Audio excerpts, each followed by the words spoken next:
자, 여러분 안녕하세요. 어덜트 스트릿 하우스입니다. 자, 이번 블랙 프라이데이 어떻게 쇼핑 잘 하셨나요? 저는 지난번 영상에서 말씀드렸던 것처럼 구매 목록을 좀 잘 만들어서 다행히도 예산 안에서 제 마음에 흡족하게 쇼핑을 잘 하였습니다. 어쨌든 지출도 생각보다 많지 않아서 그래도 굉장히 합리적인 쇼핑을 하지 않았나? 라고 생각을 하고 있어요. 자, 그래서 오늘은 이 이야기를 한번 해볼까 하는데요. 자, 여러분들은 여러분들의 스타일을 위해서 매달 혹은 매 시즌 얼마만큼의 돈을 지출하시나요? 그리고 그렇게 지출하신 돈이 아깝지 않을 만큼 본인 스타일이 마음에 드시나요? 혹시 저처럼 만족하지 못하시거나 혹은 좀 뭔가 확신 있게 대답하기가 어려우신가요? 사실 저는 15년 이상을 이 패션업을 하고 있음에도 불구하고 불과 몇 년 전까지도 옷장에 입지 않는 옷들이 많아서 항상 버리곤 했거든요. 아니, 그러면서도 항상 옷장에는 옷이 없다는 핑계를 대고 똑같은 실수를 반복했던 거죠. 근데 사실 제가 이런 경험을 오랫동안 하면서 깨달은 게 하나 있는데요. 사실 어떤 옷을 사느냐보다 어떤 옷을 사지 말아야 하느냐, 이게 가장 중요한 포인트더라고요. 어떻게 보면 같은 말일 수도 있죠. 어떤 것에 비중을 두느냐, 그 차이인 것 같은데요. 자, 그래서 오늘은 제가 그동안에 겪었던 경험과 노하우를 토대로 큰 세 가지의 가이드를 여러분께 알려드리려고 해요. 오늘 이 세 가지 가이드만 알고 가셔도 앞으로 여러분들이 옷을 사실 때 사지 말아야 할 옷에 대한 큰 방향성을 잡고 가실 수 있을 거라고 생각합니다. 자, 바로 본론부터 이야기 드려볼게요. 자, 첫 번째는요, 여러분, 너무 트렌드한 옷은 사지 마세요. 이거는 트렌드를 완전히 무시하라는 뜻은 아니고요. 트렌드한 옷을 사는 것보다 더 중요한 건 본인의 스타일을 찾으시는 거예요. 이 말은 즉, 옷을 입는 주체인 우리의 라이프 스타일이나 취향에 맞는 스타일을 찾는 게 트렌드를 쫓는 것보다 더 중요하다는 이야기를 드리는 거예요. 코코 샤넬도 이런 말씀을 하셨죠. 유행은 지나가지만 스타일은 영원하다. 그리고 당연히 이렇게 스타일에 맞는 옷을 찾으시면 여러분들은 유행에 상관없이 꽤 오랜 시간 동안 여러분들의 옷을 입으실 수 있어요. 실제로 저도 제 스타일이라는 걸 고려해서 옷을 사기 시작한 후로부터는 최소 3년 혹은 5년 이상을 꾸준하게 입게 되더라고요. 자, 한 가지 예시를 들어볼게요. 자, 작년 한 해 한국 남성복 시장을 가장 뜨겁게 달궜던 키워드가 뭐죠? 저는 고프코어라고 생각하는데요. 그 덕분에 참 많은 브랜드에서 윈드브레이크나 파라슈트 팬츠, 카고 팬츠 같은 이런 아웃도어 베이스의 제품들을 정말 많이 만나보셨을 거예요. 그리고 아마 유행을 조금 쫓아가신다고 하셨던 분들은 지금 옷장 안에 카고 팬츠와 윈드브레이크가 많을 겁니다.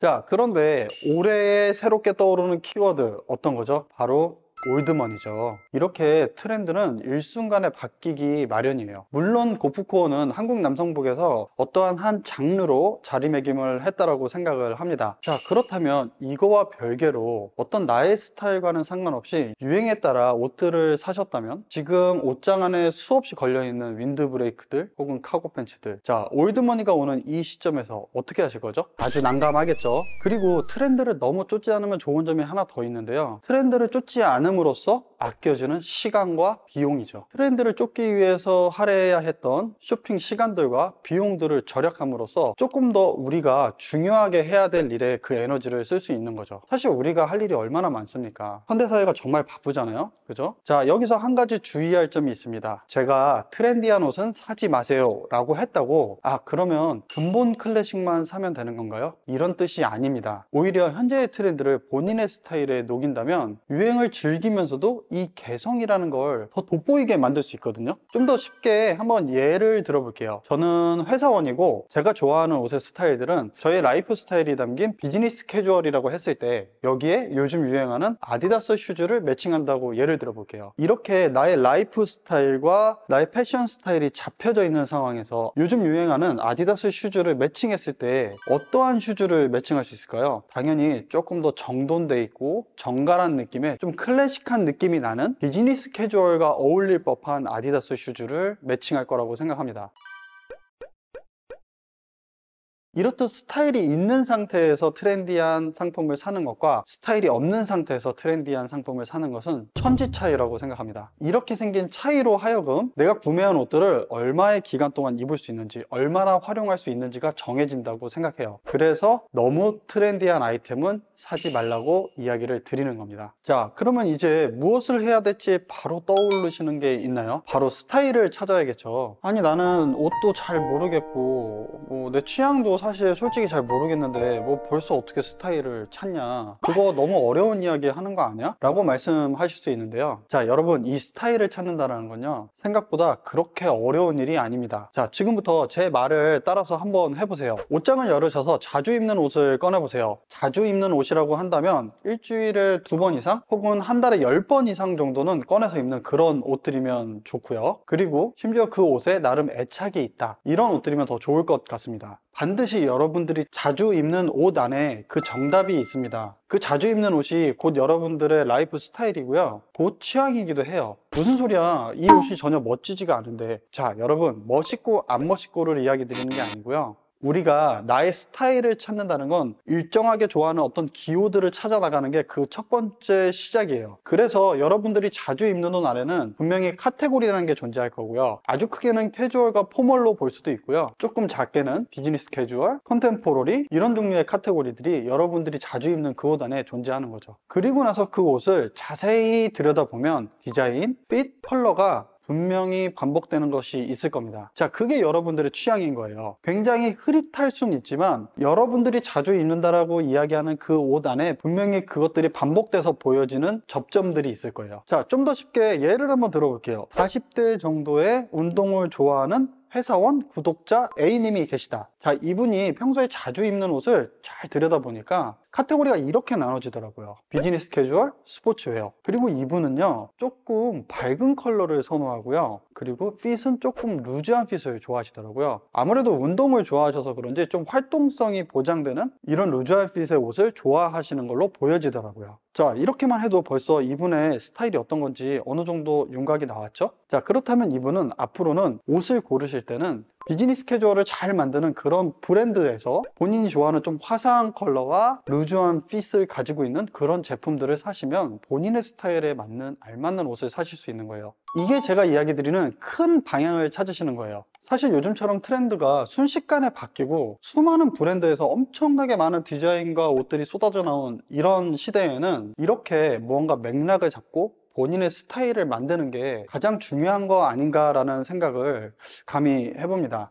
자, 두 번째는 체형에 맞지 않는 옷은 절대 사지 마세요. 체형에 맞지 않는 옷은요, 단점을 부각시키고요, 심지어 본인의 장점을 가려버리는 경우도 정말 많거든요. 사실 옷을 잘 입는다는 건 우리 자신을 좀 더 잘 표현하고 주위 사람들에게 좀 더 좋은 인상을 주고 싶은 그런 목적이 크잖아요. 사실 이와 같이 우리 체형에만 맞는 옷을 잘 고르셔도 이런 목적에 가깝게 도달하실 수 있습니다. 이 체형에 맞는 옷을 입는다는 건 결국 이 맵시라는 것을 좋게 만드는 것과 같은데요, 맵시라는 거는 우리 몸의 비율을 조화롭게 만들어서 전체적인 외모를 더욱더 매력 있게 만들 수 있죠. 쉽게 말해서 부해 보이는 건 좀 슬림해 보이게, 짧아 보이는 건 좀 길어 보이게 만들어주는 그런 목적을 갖고 있는 거예요. 이 말은 뭐냐면 사실 가장 중요한 건 비율이라는 뜻이고요, 비율이 좋아 보이게 입는 것이 옷을 입는 데 가장 중요한 부분이라고 또 이야기할 수 있는 거겠죠. 그래서 체형에 맞지 않는 옷은 사지 말라고 이야기 드리는 거예요. 사실 현실적인 부분에서 이 맵시와 체형에 관한 예시를 들어본다면 저는 김기방 씨가 가장 적합한 예인 것 같아요. 이분 같은 경우에는 본인이 가진 스펙이 매우 좋지 않음에도 불구하고 본인의 체형을 매우 잘 알고 계시고, 그리고 그 체형을 커버할 수 있는 방법 또한 매우 잘 알고 계세요. 어쩔 때는 제가 그런 체형이 아닌데도 김기방 씨가 소개하는 그런 옷들을 보면 구매욕이 생기더라고요. 그 정도로 김기방 씨는 자기의 체형을 잘 커버해서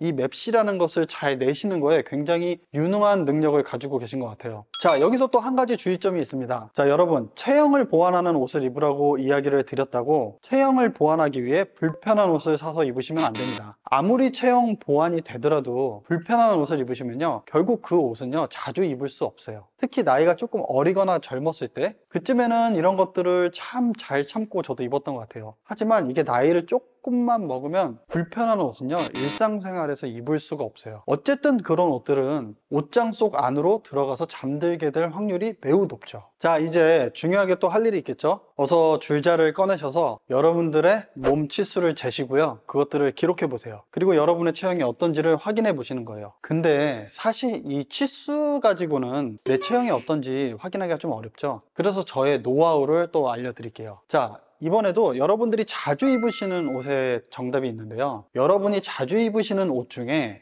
그래도 내가 이걸 입었을 때 조금 더 날씬해 보이는 것 같다? 조금 더 다리가 길어 보이는 것 같아 라는 생각이 드는 그 옷들을 꺼내셔서 핸드폰 카메라에 영상을 켜시고 앞모습, 옆모습, 그리고 뒷모습 이렇게까지 전신을 돌아가시면서 촬영을 한번 해보세요. 그리고 그렇게 촬영된 영상들을 한번 유심히 봐보세요. 그러면 여러분들 체형에 어떤 옷들이 조금 더 잘 어울리는지에 대한 힌트들을 얻으실 수 있어요. 만약에 그래도 모르시겠다면 아주 객관적인 제3자의 눈, 주변에 친한 지인분이나 뭐 여동생, 아주 객관적으로 이야기해 주실 수 있는 그런 분들에게 그 옷을 입고 한번 물어보세요. 어떤 옷들이 조금 더 맵시가 있고 날씬해 보이는지요. 자, 이렇게 찾으신 옷의 핏과 디자인을 유심히 잘 기억을 해 두신다면 앞으로 옷을 사실 때 내가 어떤 옷을 샀을 때 좀 더 맵시가 나는지 그렇지 않은지를 명확히 구분하시는 기준이 될 수 있을 거예요. 자, 마지막 세 번째는요, 너무 싸게 세일하는 옷은 사지 마세요. 제가 지난 영상에서도 이야기 드렸는데 이 세일률이 높다라는 것은 반대로 이야기를 하면 디자인이 굉장히 강하거나 호불호가 많은 옷일 가능성이 높습니다. 보통의 남자분들이 쉽게 매칭해서 입으시기 어렵다는 이야기예요. 사실 이런 옷들은 좀 유행하는 아이템이거나 유행하는 브랜드에서 세일을 할 때 혹해서 사시는 경우가 정말 많은데요.